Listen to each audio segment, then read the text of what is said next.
When my marriage ended, I thought the worst was over. She took the house, and I walked away with little more than my dignity. I told myself I was done with her schemes.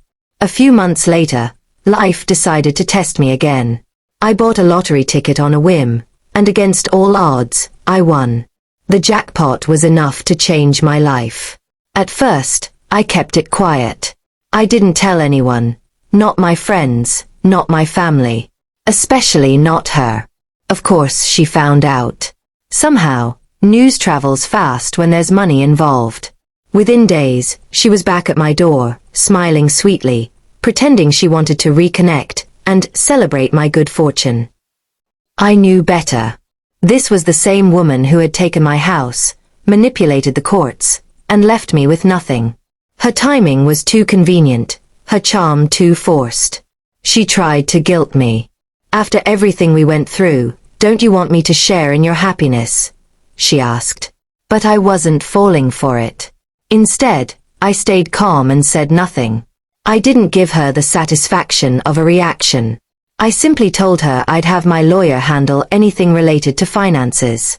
The next week, my lawyer received a barrage of calls, letters, and even a few threats. She claimed entitlement, claiming everything she left behind should now include my winnings. We prepared. My lawyer meticulously documented every agreement, every settlement, and every court ruling from our divorce. The lottery winnings, clearly and legally, were mine. When she realized legal action wouldn't work, her tone changed. She stopped being sweet and started being aggressive, trying intimidation tactics. But my lawyer was ready for every move. We filed a formal response, outlining that she had no claim. Every argument she made was countered with facts, documents, and prior rulings. Her confidence began to crumble. She had expected me to react emotionally, to give in out of frustration or guilt. But I had taken the smartest approach, patience and law. A mediation session was scheduled. She arrived, hoping to bluff her way through. But my lawyer's presence and preparation left her no room to maneuver. In the end, she left the mediation empty-handed. No winnings, no leverage, no charm left to sway the outcome. It was a relief, not just for my bank account, but for my peace of mind. I realized that staying calm and letting professionals handle the mess was far better than engaging emotionally. I invested the winnings wisely, ensuring that my future was secure, independent, and untouched by her attempts at manipulation.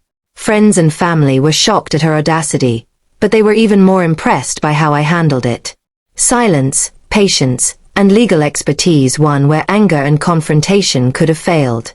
Months later, she tried to contact me again, but I blocked her. No lottery, no charm, no threats. She couldn't touch me anymore. I learned that some battles aren't won with force or emotion, but with strategy, preparation, and letting the right people handle it. And every time I look back, I smile quietly, knowing I didn't just protect my money, I protected my peace of mind.